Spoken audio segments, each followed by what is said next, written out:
Fala galera, InsureCast na área, começando aqui mais um episódio, eu, Rafael Bruno e Rodrigo Arasaki. E hoje, recebendo aqui, agora eu aprendi a falar o nome dele, hein? A gente aprendeu hoje, cara. É isso. Anos e anos falando errado. Aí eu vou falar errado agora, cara. João de Girolamo, da Cover Seguros. Obrigado, cara. Obrigado a vocês pelo convite, né? Primeiro, finalmente, vocês me convidaram para vir aqui. Boa. Um prazer inenarrável estar no melhor podcast de seguros do Brasil. Oh, nem tanto, valeu, cara. Valeu, obrigado, obrigado. Boa, Johnny. Antes de começar esse bate-papo, vamos aos nossos patrocinadores. Se você é do ramo de seguro de transporte, certamente já ouviu falar da Moraes Veleda. Temos o prazer de tê-la como nosso patrocinador. Hoje, a MV é líder de mercado no gerenciamento de risco e prevenção de perdas, sempre utilizando as melhores tecnologias sem deixar de lado a humanização no atendimento e execução de suas atividades. A Moraes Veleda possui uma software house pronta para desenvolver aplicativos personalizados para você ganhar tempo, reduzir custos e potencializar resultados. A Moraes Veleda vai muito além das soluções habituais, utilizando sua experiência de 23 anos para estar à frente das suas necessidades. Lá eles consideram que missão dada é missão cumprida. Valeu, Veleda. Boa.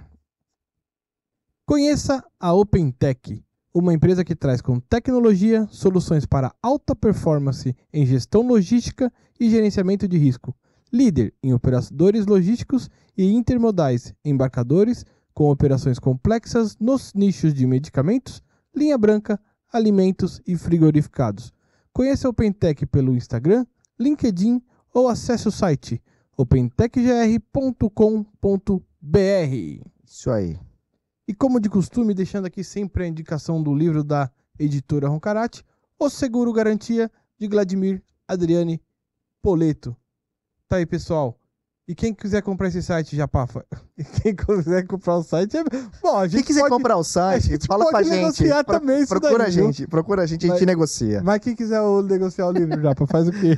Boa, galera. Acesse o nosso site www.insurecast.com.br. Lá você vai conseguir acessar a nossa loja Insure Store, onde você vai poder adquirir esse livro, além de outros temas também. Fechamos a parceria com a Roncarate. E quem quiser ajudar a gente, patrocínio@insurecast.com.br.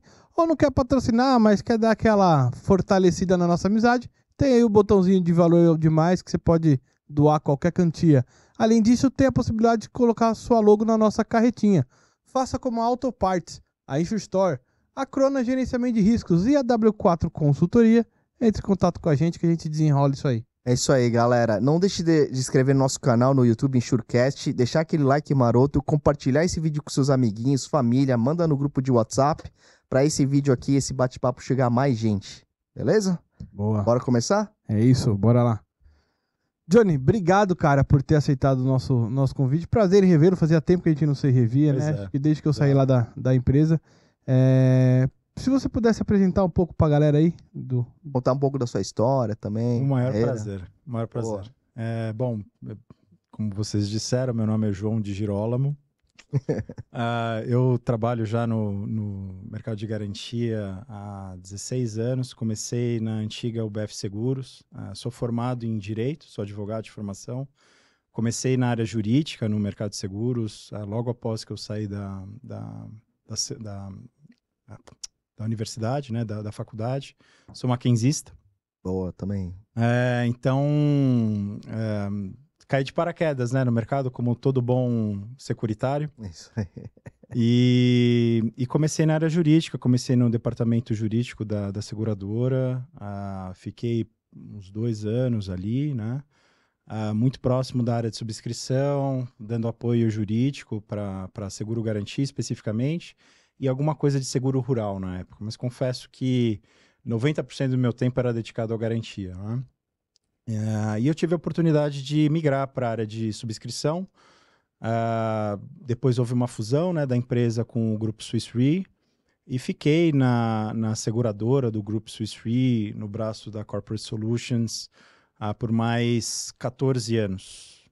E saí recentemente da empresa, uma empresa que fez minha carreira, me acolheu super bem. Sou muito grato ao Grupo Swiss Re, onde eu aprendi praticamente tudo que eu sei, né, na área de seguro e especificamente seguro garantia.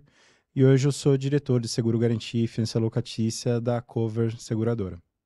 Boa. Boa. Ô, Johnny, e como que é esse desafio teu lá na Cover? Que momento que vocês estão lá, especificamente no Seguro Garantia? Se você puder também falar um pouco da empresa. Acho que tem de uns 5 anos para cá, mais ou menos, né? Que ela entrou no mercado em alguns Isso. anos e tal. Bom, a Cover Seguradora, ela é um ativo, vamos dizer assim, é uma empresa do Grupo Master. Então, o principal acionista é o Banco Master, e nós temos também outros acionistas, sócios da empresa, que também são os diretores executivos, né? Uhum. A gente tem o Thiago Moura como CEO, o Eduardo Viegas como vice-presidente de operações e o Renato Renault como vice-presidente da área comercial. As principais linhas de negócio da empresa são a capitalização, previdência, vida. Na área de grandes riscos, a gente tem a responsabilidade civil, Uhum. a RC Ônibus, Legal. também, Boa. o Garantia. E a gente tem algumas linhas pessoais, mais de varejo, B2C, com seguros de celular, seguro contra seguro de cartão de crédito, esse tipo de linha mais de varejo e que a seguradora vende através de canais digitais. Pô, Boa. legal. E ela vem com uma proposta nova para o mercado, assim? É. Ela voltada mais para. A gente está até conversando bastidores. Como que é, Johnny? Cara, eles têm, a Cover tem uma pegada muito digital, né? Principalmente para esse nicho de mercado de varejo, né? Então, eles desenvolveram muito nesses primeiros anos de vida da seguradora, desenvolveram muito essa parte. Uhum. A seguradora em si, ela não é nova, o CNPJ, né? Ele vem, é a antiga Investprev, então, obviamente, a previdência e capitalização ainda é o carro-chefe da seguradora, tem bastante investimento nessa área, mas houve um rebranding, né, da Investprev quando o banco se tornou o principal sócio, Uhum. e trouxe o Thiago, que é ex-BTG, para comandar aí a nova fase, né, da empresa. Então, ela se tornou Cover Seguradora em 2019, Uhum. né, com essa nova marca, essa nova logo. Uhum.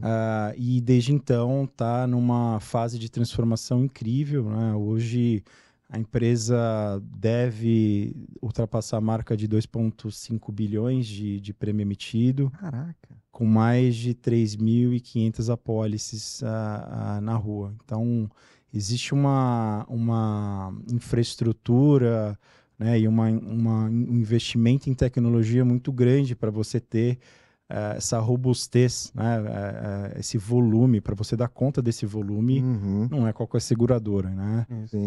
Mas muito focado ainda nessa parte de varejo. Eu entrei, né, o desafio, entrei na Cover para tocar a área de garantia e eficiência locatícia com o desafio de desenvolver e reestruturar o que estávamos fazendo desde então. A pegada vai ser mais a mesma, assim, de questão de. Exato, exato, Cara, uma coisa inovadora, preciso de velocidade, entrega, exato. tecnologia. Eu costumo dizer que antes da gente começar a correr, a gente precisa andar, né? Uhum. Então, uma das primeiras coisas que a gente vai fazer é reestruturar o básico, né? Vamos reestruturar a forma como a gente atua com o mercado, os processos da companhia específicos para garantia, revisitar o nosso contrato de resseguro, entender, transformar a forma como a gente estava atuando com os resseguradores. Então, tudo isso está em andamento ainda, mas a ideia, obviamente, é trazer bastante tecnologia, que já é a pegada da Cover para as outras linhas de negócio. Boa. E como que você falaria que está o momento assim, do seguro garantia no Brasil? A gente até comentava, né, que é um seguro recente, mas que cresceu muito rápido, né? Teve uma ascensão Exato. muito boa. Como que você falaria que está? Cara, um momento fantástico, né? Eu diria que o Garantia ele passou por um por um momento flat ali em 17, 18. O Garantia é um produto muito recente, né? Então tem desde o seu primeiro marco regulatório de lei também mais marcante, mais importante, vem desde 93, 94, né, com a entrada da antiga lei de licitações, a 8666, na qual existiu, né, criou a possibilidade de você garantir contratos públicos e administrativos de uma forma geral com o seguro garantia. Então, o garantia ele tem um vínculo muito forte com o poder público. Então, desde o seu nascedouro lá nos Estados Unidos, ele foi criado para garantir o fomento à economia americana em 1834. Eu acho que é isso, com o Hard Act, enfim. E aí, isso começou a se desenvolver nos Estados Unidos como um produto que serve praticamente para quase todas as garantias mais vinculadas ao poder público. E no Brasil não é diferente, né? O setor público, né? O ramo 75, ele é responsável pela grande maioria do prêmio emitido das seguradoras. E você tem o ramo 76, que é do setor privado. É dividido assim? É dividido assim, é 75, 76 hoje em dia. Antigamente você tinha mais ramos, você tinha o 40, que era obrigações... Agora eu vou me confundir aqui. Você tinha o 40 e o 45, obrigações públicas e privadas, eu não me lembro qual era outro. Você tinha o 50, que eram as garantias judiciais, e você tinha o 39, que eram as garantias financeiras. Né? Então era até mais fácil de você mapear o mercado, né, por modalidade. Sim. Hoje em dia, você tem uma dificuldade grande de entender o que é, por exemplo, garantia judicial, que está tudo no ramo público. Que o segurado, o ramo, ele é dividido pelo segurado. Então, segurado setor público, ramo 75. Segurado setor privado, ramo 76. Você não sabe as subdivisões. Você não sabe exatamente... Você não consegue distinguir qual dentro está dando... Exato. Você não sabe dentro principalmente do setor público, você não sabe exatamente o que é infraestrutura, né, o que é performance e o que é judicial. Essa grande divisão você não consegue fazer só olhando os números da SUSEP. Mas as companhias, elas conseguem ter essa divisão até para entender em que nicho ela ganha mais, perde? Internamente consegue. Sim. Boa. Mas ela não consegue ter uma visão de mercado.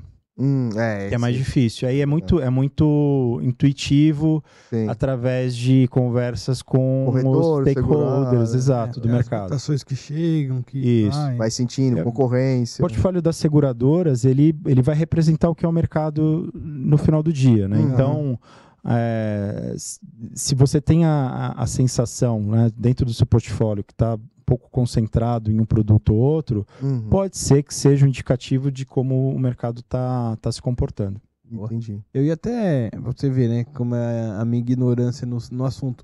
Quando você falou dividido entre público e privado, eu pensei, público deve ser 99%, deve ser obra, né, as obras do governo e tal. Mas se tivesse seguro garantia para tudo. Então, mas é isso que eu tô falando. Não teria tanta obra inacabada, né? Cara, a grande maioria dos contratos públicos são garantidos com seguro garantia. Isso posso te dar certeza. Mas isso é recente, né? Desde recente. Eu diria que a partir de 2002, 2003, o mercado de garantia ele era muito concentrado. Na época, então vamos pegar, do 93, 94, você ainda tinha o mercado fechado, né, de resseguro no Brasil. O IRB era o grande ressegurador do mercado, teve um papel importante de fomento, né, e estruturação do mercado de seguros no Brasil. E nessa época você tinha as seguradoras tendo que tratar todos os riscos com o IRB. Nessa época, poucas eram as seguradoras que atuavam com seguro garantia, né? Você tinha ali 4 ou 5, mais ou menos. Muito concentrado, pouco explorado, pouco desenvolvido. Vou chutar um número aqui, mas a produção dessas seguradoras na época devia girar em torno de, sei lá, 30, 40 milhões de reais. Chutando um número aqui para baixo. Tá? E a partir do momento em que se abriu o mercado de resseguro, em 2008, você teve um aumento exponencial aí do mercado de seguro-garantia, né? Muito pela aproximação dos mercados de resseguro internacionais. Perfeito. Acho que isso foi uma onda no mercado de seguros de uma forma geral, mas olhando o mercado de garantia foi importantíssimo, né? Olhando sob a perspectiva do mercado de garantia, importantíssimo a entrada de resseguradores internacionais, trazendo a expertise de como se atua nesse mercado, né? Como eram os produtos lá fora, o que se faz, o que se não faz, qual é a tradição, né? Como se subscreve esse tipo de risco. Então foi importante para que existisse um benchmark, né? Uma forma de trabalhar a ser ensinada, né? Tipo, a gente fala do seguro garantia principalmente para obras públicas, né? Para o setor público, né?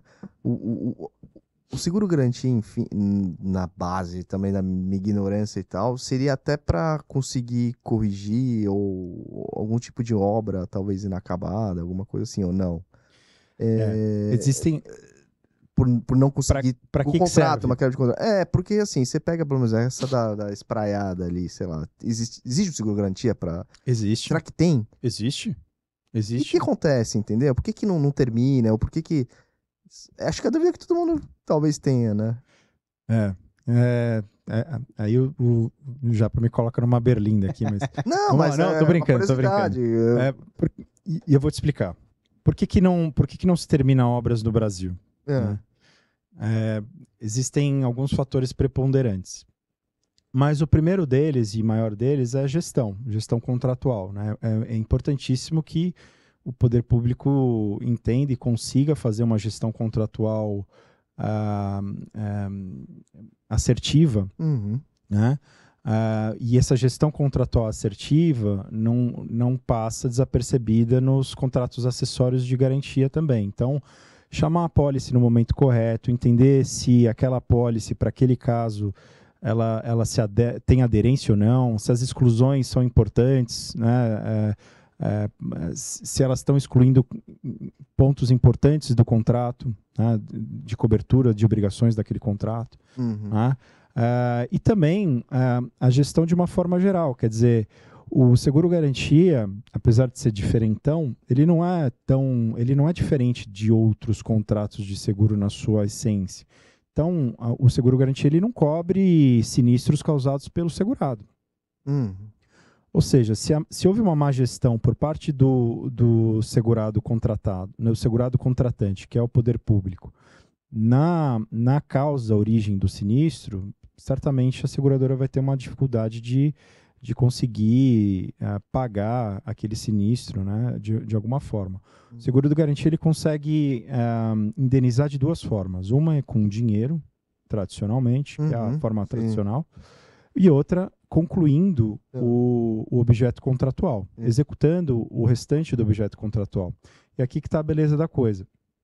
No Brasil, a conclusão do objeto contratual é muito difícil, seja por questões regulatórias, seja por questões de direito administrativo, então que praticamente inviabilizavam essa possibilidade, essa segunda possibilidade, seja por uma questão estrutural do próprio produto. Então, o que o garantia ele acabava indenizando no final do dia? O contrato era rescindido, existe já uma forma pré-determinada de como os contratos administrativos são tratados no Brasil. Então, você tem uma lei de processos administrativos, qualquer falha contratual, qualquer discussão dentro de um contrato administrativo, ela se dá através de um processo formal que é apensado no processo originário da licitação. É um pouco complexo, mas tudo que existe uma falha contratual, existe algum ponto a ser discutido, se abre um processo administrativo para ser discutido, para discutir aquele ponto. Tá? Então, se junta um apêndice daquele processo. As formas em si, acho que não importa muito, mas existe uma forma de discussão adequada para isso. E o resultado disso também é pré-determinado. Você aplica uma multa e rescinde o contrato. Uhum. Então, não existia a previsão de conclusão de obra dentro do direito administrativo. Entendi. Então, a seguradora, por mais que ela queira, ou por mais que quisesse concluir o objeto contratual, ela não poderia por lei.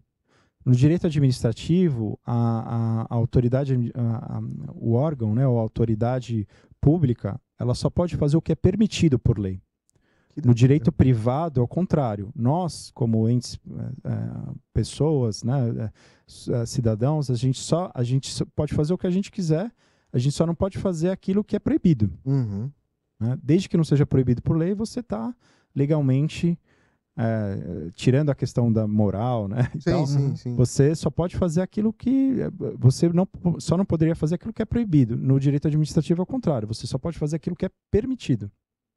Ou seja, se não está permitido por lei você executar, finalizar o objeto contratual, não pode. Se não tem escrito em lugar nenhum, Exato. para Doideira, cara. É assim que funciona. Deixa eu pegar alguns exemplos, o Johnny, até para eu entender melhor e, de novo, não é para falar do caso específico, mas Sim. do cenário, né? A gente tem algumas obras bem famosas aqui em São Paulo. Vou pegar o Rodoanel como exemplo. O Rodoanel, especialmente o trecho norte, agora que retomaram as obras e tal, ele ficou muito tempo parado, salvo engano, por licenças ambientais, algumas coisas assim. Não é que a obra, sei lá, quebrou, né? Enfim. Eles querem fazer, mas tem que achar os meios legais para terminar. Isso não necessariamente é um sinistro, certo? Porque é uma coisa do processo administrativo da obra, digamos assim. Exato. Você vai ter... Cada caso é um caso, mas vamos pegar o exemplo que você deu aqui de uma obra com licenças e questões ambientais e poderia ser processos de desapropriação. Metrô. Exato. Né, propriedades que precisam ser desapropriadas. Normalmente, uma parte dessas obrigações ficam com o poder público. Riscos que não são tão mensuráveis assim, normalmente, e isso é uma evolução, é um desenvolvimento de fases, né, de licitações. Então, existia uma época que a desapropriação era obrigação do próprio contratado, né? E aí começaram a ter muitos problemas, e obviamente os contratos não terminavam. Isso acaba... Depois de um certo tempo, acabou ficando com o poder público fazer. Porque, de fato, você precisa ter um equilíbrio de obrigações dentro do contrato para que seja viável. Então, você pegar uma parceria público-privada, o que é isso? Nada mais é do que contratos ou operações. Então, pegar o metrô. O metrô é PPP. Porque o investimento é tão pesado, né? A infraestrutura a ser criada é tão pesada que o retorno para a sociedade depois ficaria muito caro. Então você teria uma passagem de metrô que ninguém ia conseguir pagar para ter o retorno esperado do projeto. E aí que entra o poder público. O poder público ele vai arcar com uma parte desses custos. Para subsidiar, né? Para subsidiar o projeto para que ele seja viável economicamente. Isso que é uma PPP. Aí você também tem modelos de concessão, onde concessões mais tradicionais, onde você passa 100% dos riscos e do custo, vamos dizer assim. Algumas coisas não, mas o modelo a origem do recurso vem 100% da sociedade, né, da população. O retorno é pago pela população. Então, rodovias, por exemplo, a maioria das rodovias são concessões nesse estilo. Tá? E num cenário, Johnny, onde... sei lá, a empresa construtora contratada ali para entregar aquela obra quebrou, não devolveu o dinheiro, sumiu. Eu imagino que o contratante da construtora não paga tudo de uma vez também, vai pagando fases ali do projeto, certo? Normalmente. E aí, o que seria um sinistro indenizável aqui? É o que ele pagou versus o que já estava entregue? Ou a conclusão da obra? Quanto custa para terminar a obra? Tanto, menos o que você não pagou ainda. O sobrecusto. Me expliquei direito, né? Sim. A gente sempre, normalmente, num contrato de construção, num projeto de construção, o prejuízo indenizável vai ser o sobrecusto que ele vai ter para terminar a obra. Então, você estimou gastar 100 milhões, número redondo aqui para a gente, e a empresa quebrou nos 50 milhões. Você tem a curva S, já ouviram falar na curva S? Não. De obra? Não. Curva S de obra, por que chama curva S? A curva S nada mais é do que o cronograma de evolução de uma obra, onde você tem a parte física, que é de obra concluída mesmo, a evolução física daquela obra, dos steps, né, dos passos daquela obra, e o financeiro, quanto você gastou para chegar naquele ponto de obra física. Entendi. E por que chama S? Porque normalmente ela começa devagar, né? Então você limpa o terreno, então os investimentos são menores num determinado momento, e aí ela dá uma esticada para cima, porque aí você começa a fazer a construção de verdade. A fundação, né? Os andares, vamos pegar um prédio que é mais fácil, os andares e tal. E aí lá no final, quando você já subiu o esqueleto do prédio, quando você fala, essa obra só tem o esqueleto, né? São só as vigas e tal, a parte de cimento.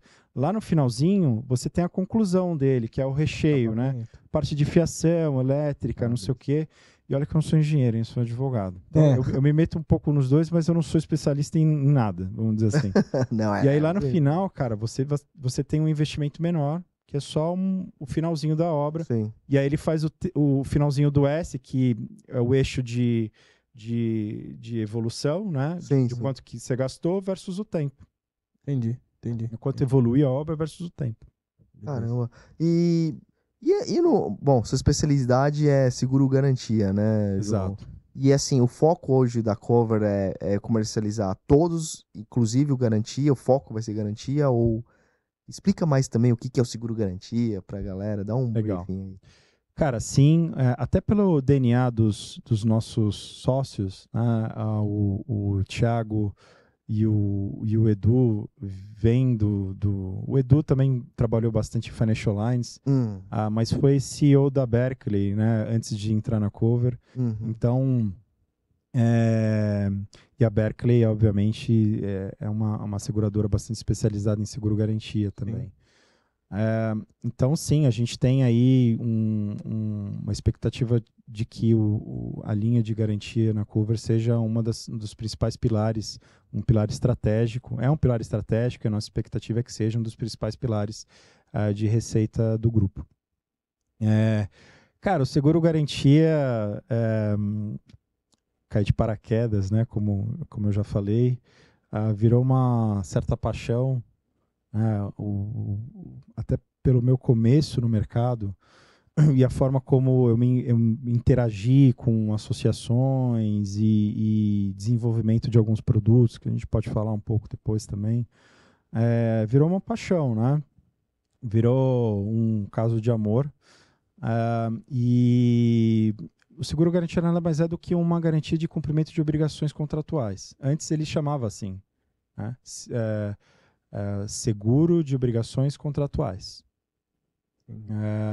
E ele começou, o marco legal mais importante, que a gente marca como início, assim, é de fato a antiga lei de licitações, né, a 8666, de 93.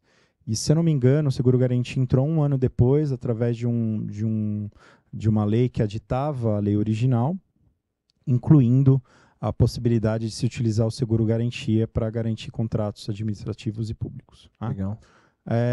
Mas o seguro-garantia, ele não começou ali, né? Ele começou muito antes. Ele começou ali na década de 70, com algumas normas esparsas editadas pelo IRB. O IRB, algumas circulares também da SUSEP na década de 80 e década de 90. E por incrível que pareça, no Brasil o seguro-garantia se iniciou garantindo empréstimos hipotecários, né? Alguns tipos de... então, eram garantias financeiras, o que a gente chama de garantia financeira pura, que hoje o mercado não tem tanto apetite, mas o seguro-garantia no Brasil começou daí. O cara não pagasse a dívida, basicamente. Exato. Pagava garantia prestação de empréstimo. Tá bom. Tá bom. Então, Banco não, muito não, louco não isso, era né? é um cliente assim potencial assim, né? Para seguro garantia? É, É um cliente como tomador. tomador. Isso. Isso. E também como segurado em algumas situações. O BNDES, por exemplo, era um grande cliente do mercado de garantia. Espero que volte um dia. Hoje Tá? ele... Hoje não mais, devido a algumas situações, né, do passado. Uhum. Mas existia um produto, ainda existe, mas pouco utilizado hoje em dia, que chama Completion Bond, que é uma modalidade onde você tem muito utilizada em Project Finances no Brasil. O que é um Project Finance? São projetos muito voltados à infraestrutura, muito normalmente voltados à infraestrutura, onde você tem ali um lastreado numa receita futura. Então, o que é isso? É um contrato. O cara fecha um contrato. Pegar o setor de energia, que era muito comum isso. Então, você tem os contratos de venda de energia futura, eu acho que chama PPP, Power Purchase, PPAs, Power Purchase Agreements. Esses contratos lastreavam a construção do ativo. É muito comum na época do boom do mercado regulado da ANEEL, onde você tinha ali a chamada pública de compra e venda de energia, e aí você tinha os compradores de um lado, distribuidoras de energia, outros players que compravam energias no atacado, vamos dizer assim. A gente compra no varejo, né? Nossa conta de luz. Tem gente que compra no atacado, né? Compra contratos de longo prazo de energia porque utilizam o volume de megawatts utilizado pela indústria, utilizado por alguns setores da economia, é razoavelmente grande. Né? Então, para você estabilizar custo, você compra fixando um custo de energia por um longo período. E esses contratos lastreavam a construção do ativo. Então, o cara entrava, né, o player entrava vendendo energia já com um projeto em mente, e depois financiava através, normalmente, né, num determinado momento ali, década de 2000, né, as primeiras décadas de 2000, até um pouquinho antes, não, década de 2000, 2010, se lastreavam, os projetos eram financiados pelo BNDES. Essa época todo mundo lembra. E aí, nessa época, o BNDES aceitava muito o que chamavam de Completion Bond. Essa era uma garantia super estruturada, que garantia a construção do ativo. Ela não garantia o pagamento do financiamento, mas garantia que o ativo seria construído para gerar energia e lastrear o contrato que estava feito. Então, o contrato lastreava o financiamento e a garantia, o completion bond, lastreava a construção para que o banco financiasse. Caraca. É um produto super interessante, é um produto que eu acho que tem muito fit com o Brasil, né? Tem bastante possibilidade de utilização, não só no mercado de infraestrutura, no mercado de atacado, de varejo, de setor imobiliário, também tem bastante construção aí rolando, os chamados financiamentos à produção, que são os financiamentos para o mercado imobiliário, para as incorporadoras e construtoras, também teria uma grande utilização. Acho que falta aí o mercado engajar, o mercado tem tentado se engajar com os bancos para construir um novo produto. E aí essa conversa, infelizmente, ainda não surtiu os efeitos que a gente gostaria. Até porque são os principais interessados, né? De garantir que tudo dê certo, enfim. E a pandemia, ela foi traumática para o Garantia, não? Porque parou tudo, né? Engraçado, cara. Sim e não. Ela não foi traumática em termos de sinistralidade. A sinistralidade aumentou, mas não aumentou num nível assustador, assim. Todo mundo achava que ia ter uma quebradeira e que, no final do dia, não teve. Né? Pelo menos nos portfólios que eu gerenciei, durante essa época, realmente eu não vi uma sinistralidade alta acontecendo. Houve muita renegociação. Os contratos que ficaram estressados e que houve, sim, expectativa de sinistro, eles foram resolvidos ao longo do tempo. Pela própria situação extraordinária, né, do que aconteceu. Esses contratos, eles não tinham ali eles tinham algumas travas de segurança, né, como cláusulas de reequilíbrio econômico, mas essas cláusulas não previam uma dissonância, uma dicotomia tão grande entre a variação dos preços de insumo e a variação protegida pelo contrato.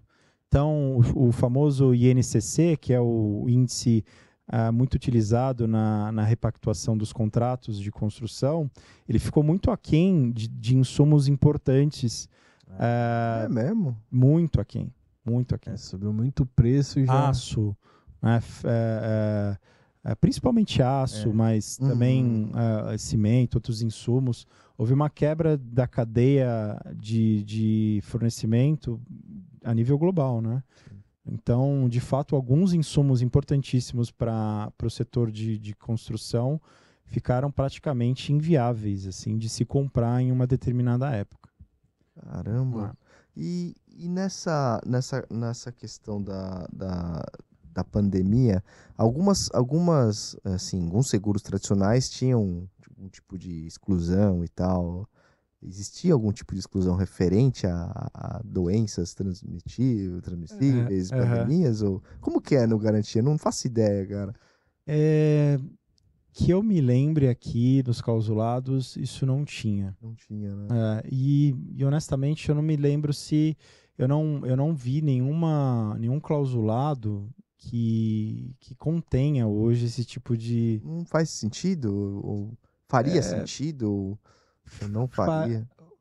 Não é faria, cara. Faria sentido você ter para proteger a seguradora. Claro que faria, sim.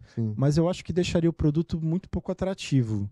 Se você colocar uma cláusula dessa, até pela questão extraordinária, né, do evento. E você vê que foram 2 anos de pandemia mais intensa, 20... começou em 2020 no Brasil, 21, 22, 20 e 21 foram bem intensos, 22 já começou a melhorar, né? 20 e 21 o mercado ficou flat. Então esse é o sim, né? Foi traumático? Sim, em determinada medida, mas não pela construção. Porque o que puxa o mercado, o que estava puxando o mercado de garantia era o garantia judicial, né? Desde 2010, da primeira década. No começo começo da segunda década, 2010, 2011, o que realmente puxou o mercado de garantia foram as garantias judiciais, sem dúvida nenhuma, né? Isso é que colocou o seguro garantia no spotlight do mercado de seguros. Né? Hoje é o que mais vende, digamos assim. Continua sendo o que mais vende, com certeza. Ele pode... Tenho dúvida. Ele pode entrar dentro do privado contra do... Não, ele é... Os ramos são divididos através do segurado. Esse é o outro. Do segurado. Então, o setor público, os segurados são entidades públicas. Isso. O setor privado... No setor privado, né, ou no ramo 76, que é o setor privado, o segurado é um ente privado. Sim. São as empresas, sei lá, fundo de investimento, enfim, são garantias voltadas para assegurar ou garantir entidades do setor privado. E o judicial é o poder judiciário, né, em uma certa medida. Né? Então ele é considerado... Existe uma discussão sobre isso, né? Porque você vai garantir um processo judicial e você se convencionou, né, de colocar a vara judicial como o juízo, né, ou a vara, enfim, como segurado, ou o tribunal como segurado. Quem começou a mudar um pouco isso foi a Procuradoria-Geral da Fazenda Nacional. Mas no final do dia, o processo em si... através das regulamentações dela, né? Então a Procuradoria pedia que ela fosse segurada. Então, apesar de... Mas ela é um ente Público, exato. Ah. Né? Aonde isso é diferente? Nas garantias trabalhistas. Na garantia trabalhista, o segurado é o empregado, normalmente. Está processando a empresa ali. Exato. Isso normalmente. substitui, por exemplo, aqueles depósitos em juízo. Que o Depósito pessoal faz. recursal, né? Os depósitos recursais, que são obrigações decorrentes ali da legislação trabalhista, você precisa, para poder recorrer, você precisa pagar uma taxa que é razoavelmente alta, né? E aí se criou uma legislação, não me lembro aqui o nome de cabeça, Aham. mas é uma regulamentação do Tribunal Superior do Trabalho, onde essa regulamentação autoriza a substituição do recolhimento da guia pela apólice. A gente, até pegando esse gancho de legislação, a gente teve um episódio aqui, acho que há um ano atrás, mais ou menos, né, com a crise lá da WTW, e naquele momento estava tendo alterações legais que eles estavam com uma expectativa muito grande Sim. com o mercado, né? Uhum. Essa expectativa vingou, não vingou? Vingou, cara. Que aconteceu no fim das contas? Relembra aí. Então, vamos voltar um pouco. O Garantia, então, ele sempre foi um produto, não diria que com condições padronizadas, né? Acho que até um determinado momento ali houve sim a SUSEP foi mais incisiva, né? O IRB também ali na sua orientação para o mercado. Então, as primeiras resoluções sobre o garantia, as primeiras regulamentações sobre a garantia, você tinha clausulados padronizados, sugeridos pelo próprio órgão regulador, pelo próprio IRB. Então, sempre houve ali uma sugestão de clausulado de como as seguradoras deveriam atuar. Isso começou a mudar um pouco, aí você teve, então, as primeiras circulares depois do advento da 8666, que foi a circular 4, a 5, e aí você teve um salto legislativo importante na circular SUSEP 2003, na 232 de 2003, onde você teve ali uma melhora dos clausulados significativa, clausulados um pouco mais especializados, uma escrita melhor. Aí você tem o seguro garantia judicial já um pouco mais desenvolvido. O judicial entrou numa circular antes da 232, se eu não me engano. Mas na 232 que realmente ali pegou um pouco mais de corpo garantia judicial. Na 477 também você ainda tinha sugestões de clausulado padronizado, mas a própria circular em si, ela já permitia que você fizesse produtos diferentes, não padronizados. Legal. Né? A circular permitia. Então, os clausulados padronizados que vinham como anexos à circular sempre foram sugestões para o mercado. Nunca foram obrigações. Né? Agora, essa evolução, né, a 477 de 2013, essa evolução foi essencial para que o mercado aprendesse a criar clausulados. Né? Apesar de não ser uma obrigação, o mercado de resseguro também tomava como referência os clausulados sugeridos pela SUSEP. Então, um ressegurador, quando entrava no mercado, quando ia dar capacidade, qual o clausulado que você usa? Eu uso a referência da SUSEP. Mais fácil, né, de você atuar, de você trocar informações e de você começar a operar dessa forma. Né? Porque tinha ali, pelo menos, um ar, pelo menos para iniciar a operação, um olhar do regulador, né, em cima daquilo. E também para você ofertar para o seu cliente, isso aqui foi criado pelo mercado junto com o órgão regulador. Então, existia um conforto do mercado de atuar com aqueles clausulados. E isso mudou radicalmente com a 662 de 2022, né? Que é a última circular do Garantia. Essa foi uma revolução e foi uma construção... Uma comemoração pelo mercado. Né? Foi, cara, porque foi uma flexibilização gigantesca, né? É mesmo. Foi como se o mercado se libertasse um pouco desse...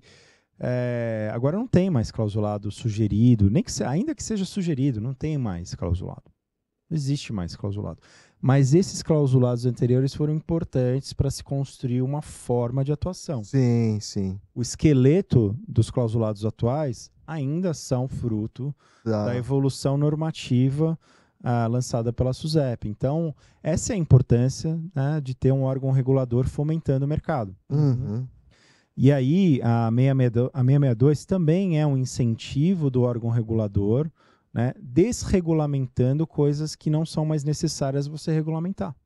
Que legal. Atualizando até, né, de alguma forma. Até um incentivo não sei se vocês já ouviram falar na Lei da Liberdade Econômica, Sim. Né, que foi promulgada em 2019.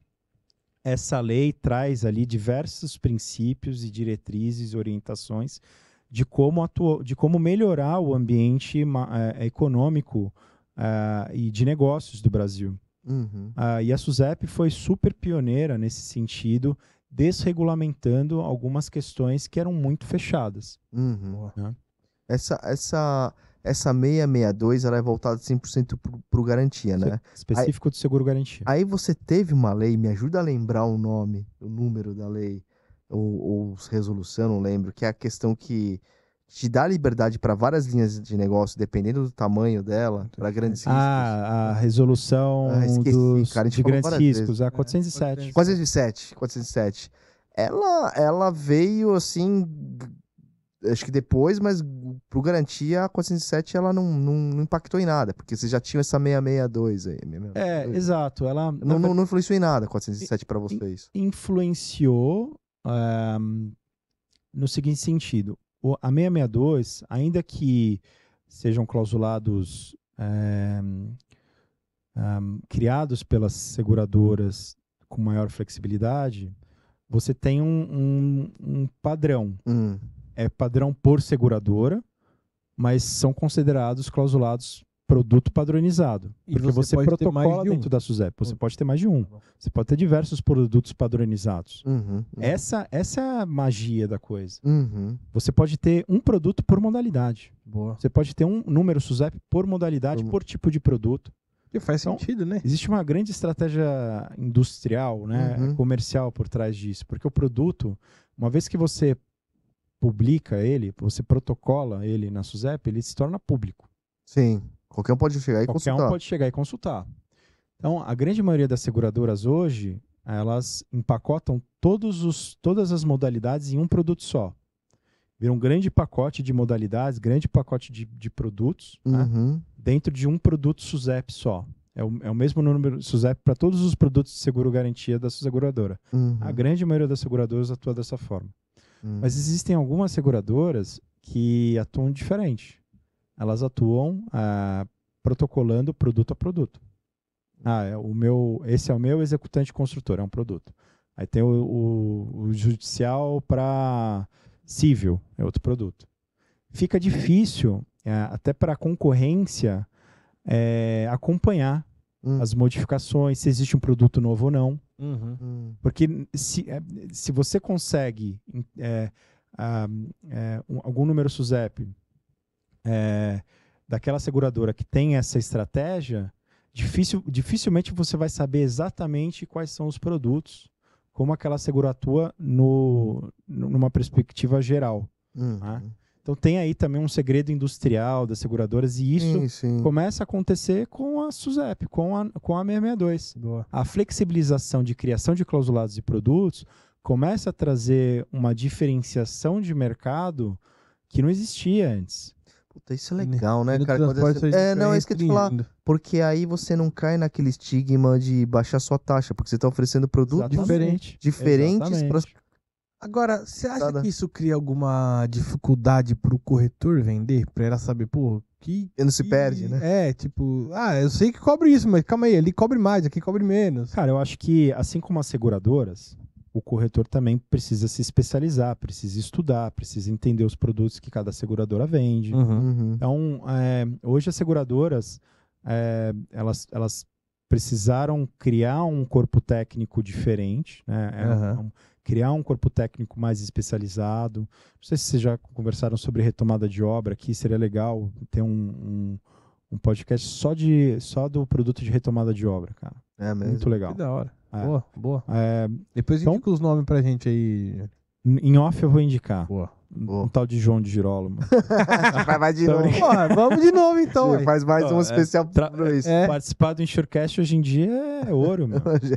É, Boa. Ah, tá, isso daí é dentro do Garantia, então. é dentro do também. Garantia. Ah, entendi, né? entendi, na, entendi. na nova lei de licitações, a 14.133, se eu não me engano, Aham. existe uma seção específica sobre o produto de retomada de obra e é um nicho de mercado só do seguro garantia.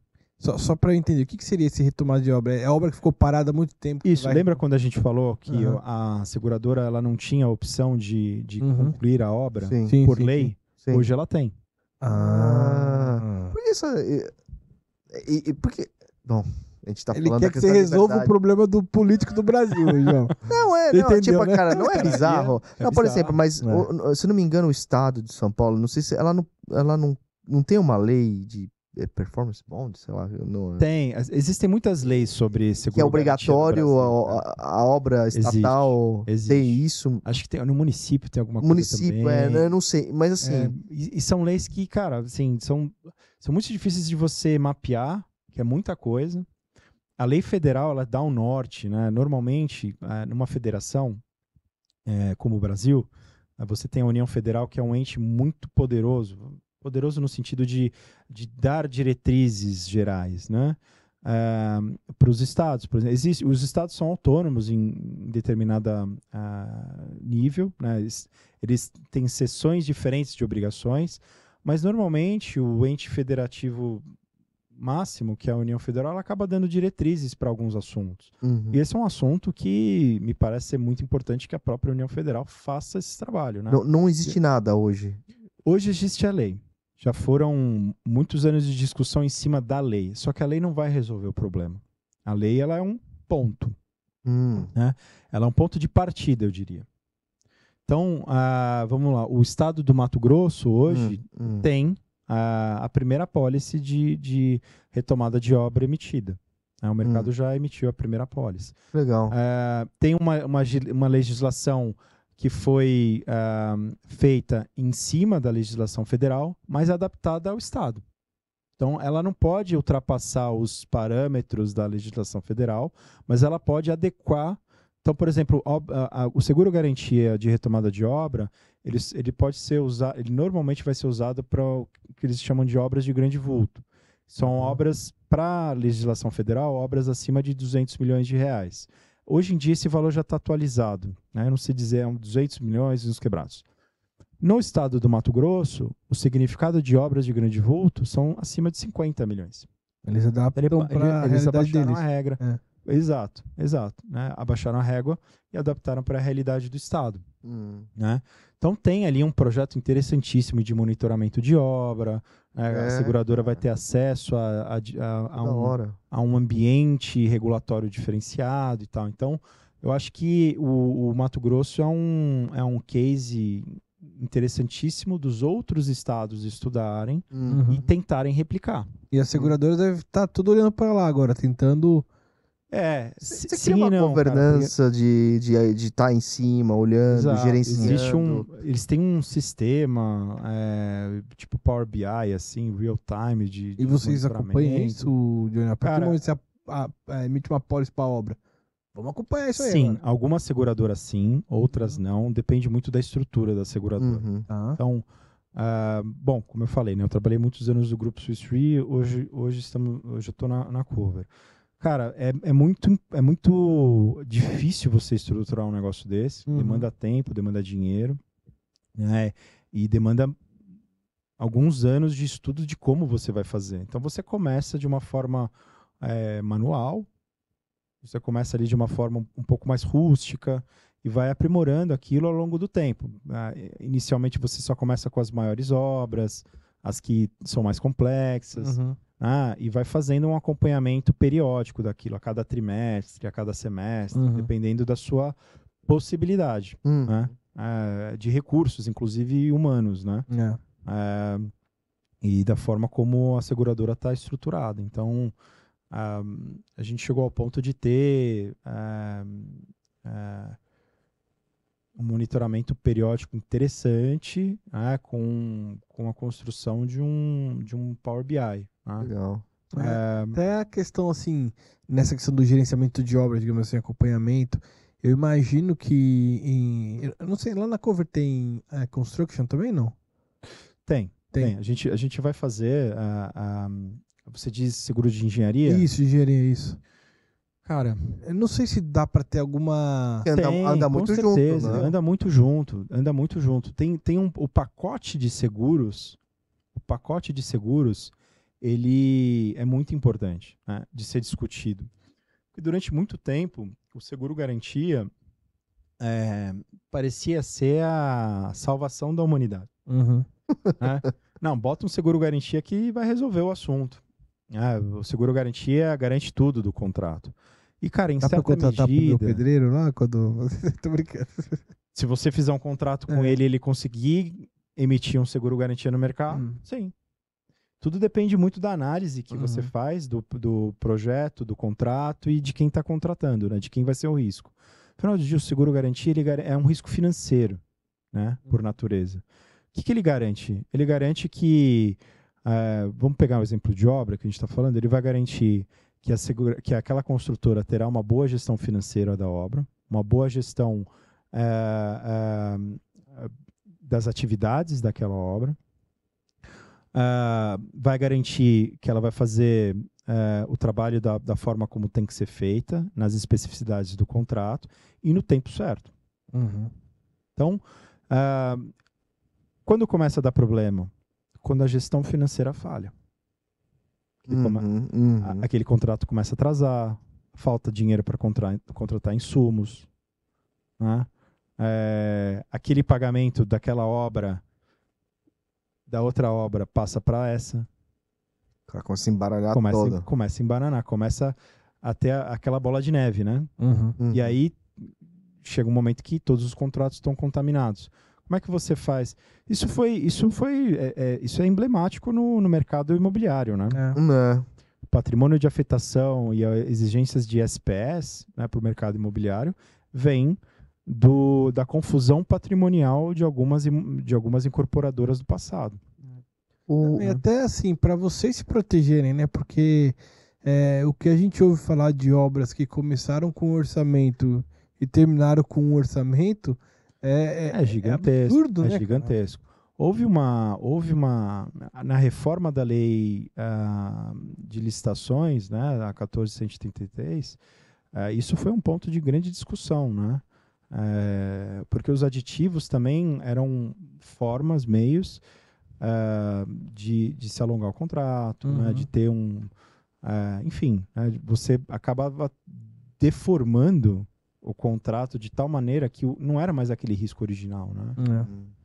Não era mais o contrato original. Então, enfim, até em questões para evitar corrupção, evitar outras formas de desvio, né? Se tentou extinguir alguns mecanismos de aditamento de contrato. Puta, eu juro que eu achava que isso já era existia uma lei mesmo, já federal, que seja, para que todo mundo seja obrigado a ter essa questão da garantia. Existe. Você não contrata com o poder público sem ter garantia. Você não contrata. Seja seguro garantia, seja fiança bancária, as alternativas que a lei te dá. Letras do Tesouro Nacional, acho que nem existe mais, mas Tesouro Selic, né, títulos públicos, ou depósito em dinheiro. Acho que são essas as alternativas. Quando você vai para o setor privado, ninguém é obrigado a contratar. Sim. Senão por lei, né? Ninguém é obrigado a fazer nada, lembra que eu falei? Ninguém é obrigado a fazer nada senão por lei. Sim, né? sim. Então, se você não quiser contratar uma garantia no seu contrato privado, você não é obrigado a fazer. Você contrata por uma gestão pessoal, né? Privada, sua.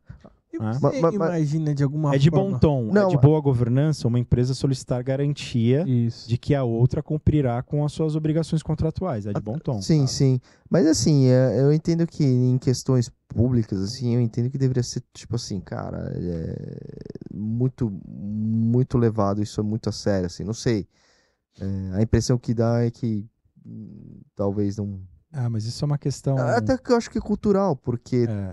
quem contrata isso pela iniciativa pública lá, será que entende realmente o que está contratando ou só por, tem que ter isso aí em um lugar? É a questão da gestão contratual, cara. Normalmente, Não entende no mesmo? passado, não dá pra dizer que não dá pra generalizar, né? Não, sim.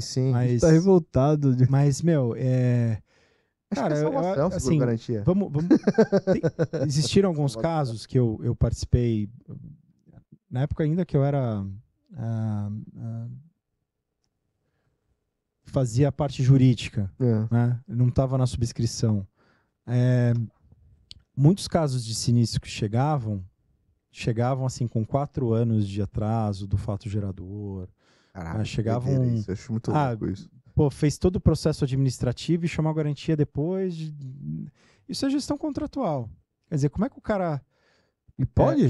Ou tem prescrição? Isso dá um podcast inteiro. Só mais 2, né?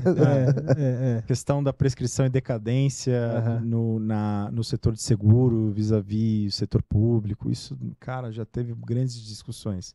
Mas, focando na gestão contratual, no momento... E isso foi uma evolução normativa dentro do seguro-garantia. Tá? O que acontecia muito? O gestor do contrato, ele não olhava a pólice para falar, pô, aconteceu uma coisa aqui, aconteceu uma implemento, eu já vou avisar a seguradora, né? E normalmente isso é o que os segurados fazem. Aconteceu um sinistro, você bate o carro e seu carro continua andando, uma batida leve. Cara, eu posso chamar agora, né? Ou posso chamar dentro da vigência ali, o fato gerador precisa estar dentro da vigência. Mas as regras de seguro, né? Inclusive as que estão dentro do Código Civil hoje, dizem para você avisar a seguradora tão logo saiba. É isso. O que é tão logo saiba, aí vai uma grande discussão. Mas, pô, se você bater o carro hoje, você sabe hoje. Perfeito. Algumas coisas são óbvias. Algumas coisas são óbvias. No setor público, quando a gente está falando de contratos, talvez não era muito óbvio para o gestor que ele precisava fazer essa gestão do seguro de uma forma diferente. Então ele acabava chamando só quando ele ia executar a garantia para pagar a penalidade. Aplicou-se uma multa, rescindiu o contrato. Aí ele vai... Aí, pô, chama a garantia lá. E isso poderia, dada a morosidade, né, do que conhecemos, né, isso não é privilégio do judiciário, não é privilégio... Todas as repartições públicas têm aí um grande volume, né, de processos para cuidar e tal. A gente sabe que existe uma falta de profissionais no setor, enfim. E isso acabava demorando muito, assim, demorando anos, né, para a pólice ser chamada depois que a vigência terminava.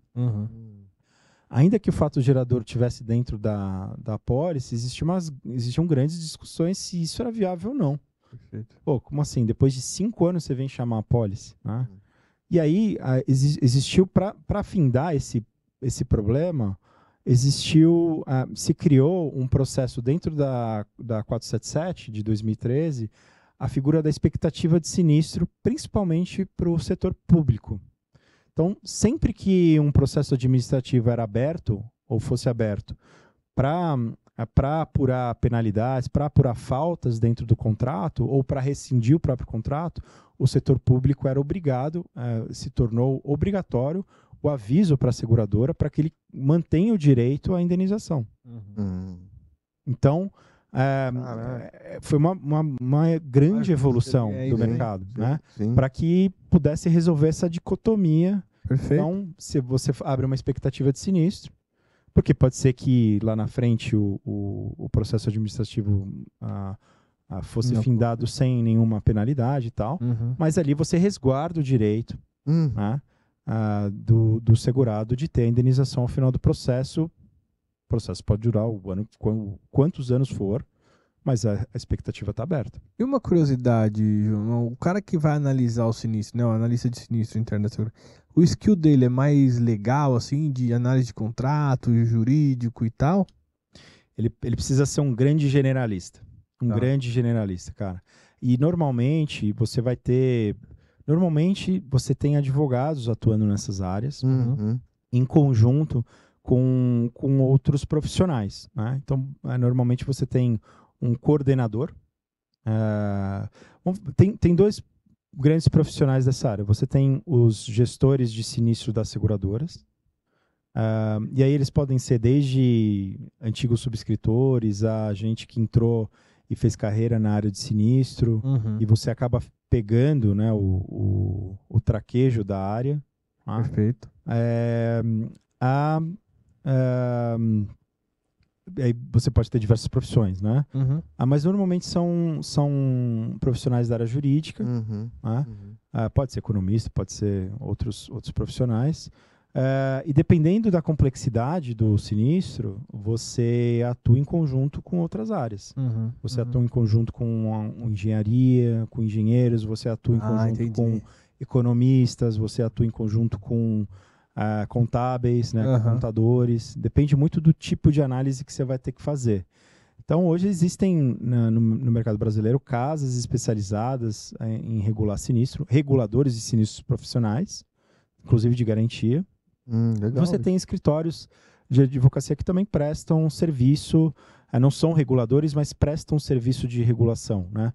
Eles prestam um suporte, vamos dizer assim. São especializados, são especializados, né? Dão pareceres e tal, mas no final do dia, quem aperta o botão é sempre a seguradora. E eu imagino que, assim, que a retomada da obra dentro da regulação do sinistro ali vai ser um serviço que o cara vai ter que prestar, né? Óbvio, com um parceiro, sem dúvida saber nenhuma. quem que ele vai contratar e etc. Isso, sem dúvida nenhuma. No produto de retomada de obra, você vai ter dois grandes grupos de seguradoras. Aquelas que vão internalizar tudo isso e aquelas que vão ter uma consultora parceira ali. Terceira.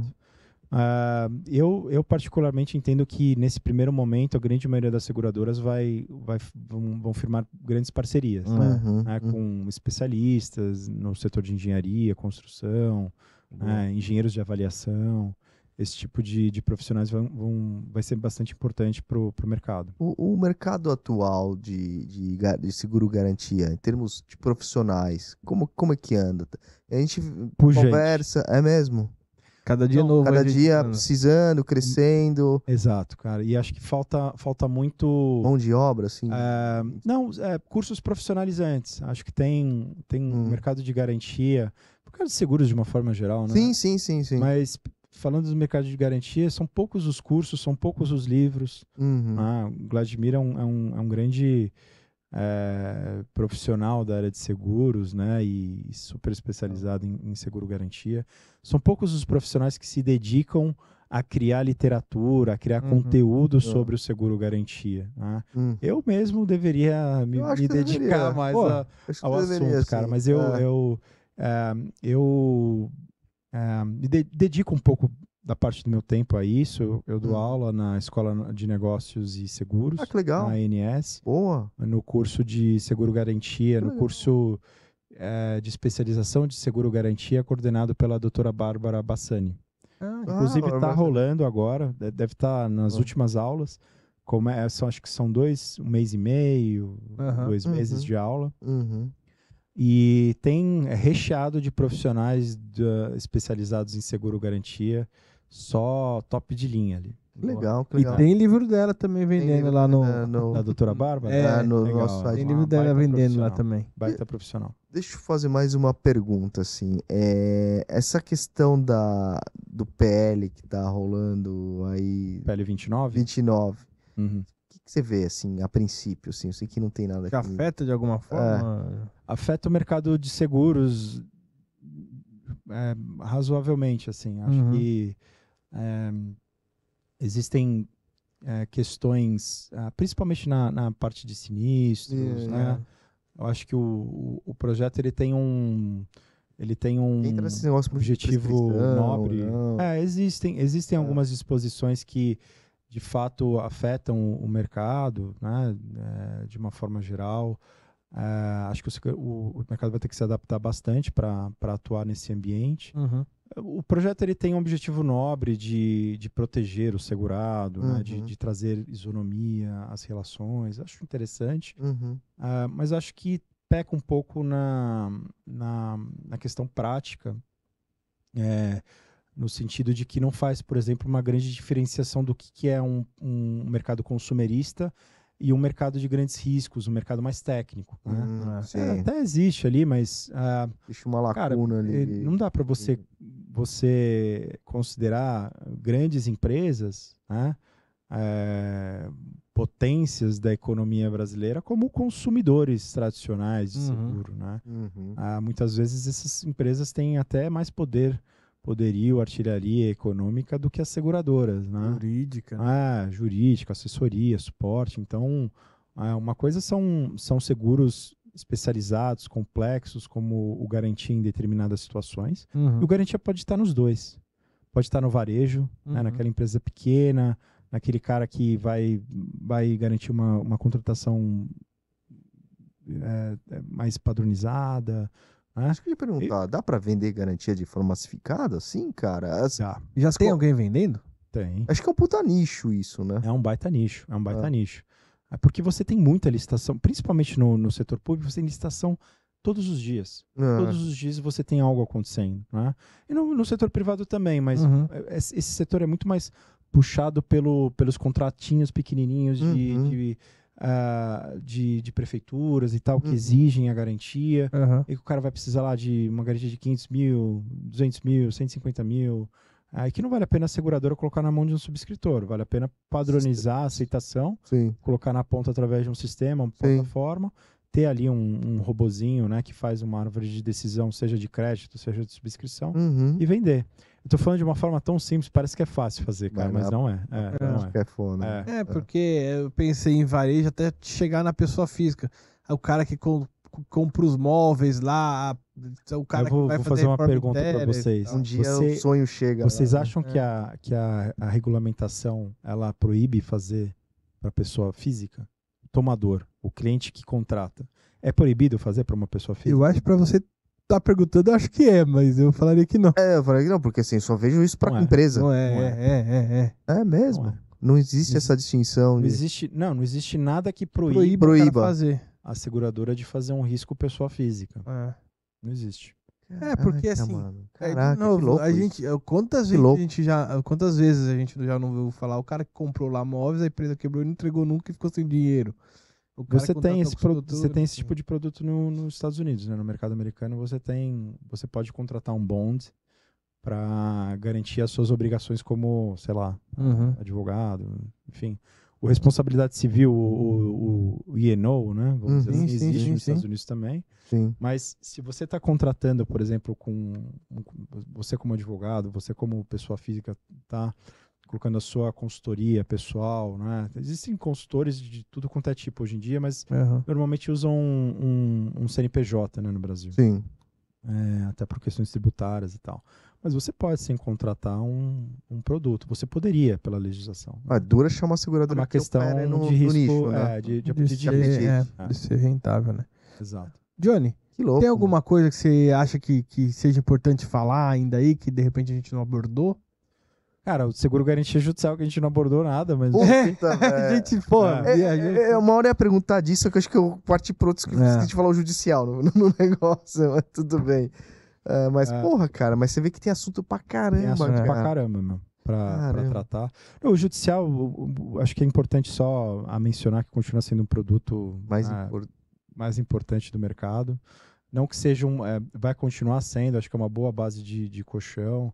Tem muita história, acho que vale a pena a gente fazer um podcast só disso. Não é o terceiro que a gente vai fazer, o quarto, vai. Esse é o primeiro. Tem o de retomada de obras. Tem o de prescrição de sinistro. Tem história pra caramba no judicial, história de bastidor é muito interessante. Eu participei da construção do produto lá atrás e foi meu começo, né, no mercado de seguros. Você se debruçou nisso aí, né? Exato. Mas o mercado de garantia tem muita oportunidade. É um mercado fantástico, né? Apaixonante. Quem começa a trabalhar no mercado de garantia é difícil de sair depois. Difícil de sair, porque é um mercado que precisa de profissionais, está sempre precisando de gente. Pequeno ainda, em comparação com a economia, mas super pujante, deve bater 5 bilhões de prêmios emitidos esse ano. Caramba. Não é tão pequeno, não. Crescimento fenomenal. Quantas seguradoras, mais ou menos? Cara, ao redor de 35. Pô, tem bem mais que Ao redor de 35 a 37. Tá. Caramba, Tá. caramba. Mas deve estar ao redor de 35. Tem mercado Ainda. pra todo mundo? Tá concorrido? Tá concorrido. Tem mercado, mas precisa saber trabalhar bem, né? Se você souber trabalhar bem em qualquer mercado, acho que você acaba tendo resultados positivos, né? E no seguro garantia não é diferente. Acho que a gente tem mercado para todo mundo, inclusive mas é importante que se crie mercado. Que crie novos mercados. E a 662 veio para autorizar as seguradoras a criarem novos mercados. A forçar, né? Forçar no bom sentido, né? Sim. A tirar a ideia da cachola. Tirar as trancas, né?